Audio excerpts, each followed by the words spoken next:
Hello ladies and gentlemen, and here with me right now is Emily Chapman, who is rerunning for her second term as Vice President of Further Education. How are you, Emily? I'm really good, thank you. Fantastic. Now this is how it's going to go down. 2 questions are going to be asked to you and the other candidate, and then 1 unique question for you. Is that okay with you? Yep.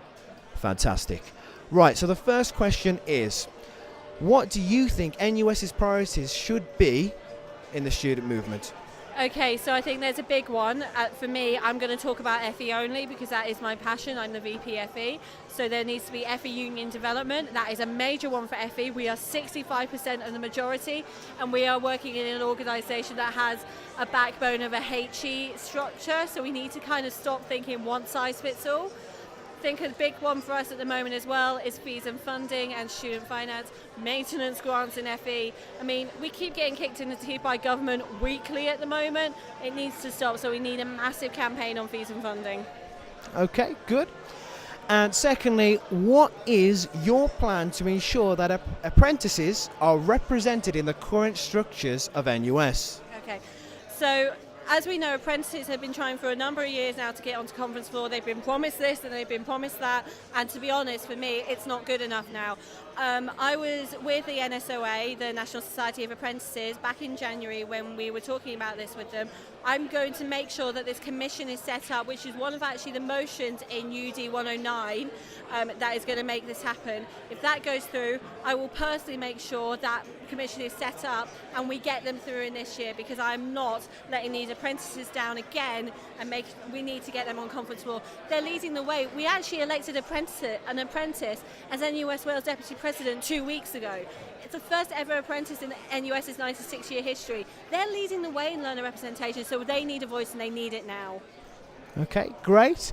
And my unique question for you is, what was your motivation behind the My FE Journey campaign when mental health is such a pressing issue within FE institutions? That is a very good question, and I can fully appreciate where that question came from. The reason I did it is we looked at the FE Unplugged campaign and the roundtables that we did through the area reviews for the past 2 years when Shakira was VP FE. The one thing that came out of everything, so every region and every nation, and the apprentices have been calling for it as well, is transport. Because this is how it works. If you can't get to college, that's going to be a problem because you can't access to your education. With the bursary system as it is at the moment, if you miss college because you can't get there because you can't afford it, your bursary then gets hit. So then that causes more problem. So you're under stress of mental health, with your mental health under stress because you're stressed, you can't afford to be here, you can't afford to do this, your funding's then not going to get there. It causes a web of things. This is one of those little spikes off a web that you solve, and trying to get the whole web trickled out of the way. Okay, thank you very much for your time, Emily. Thank you.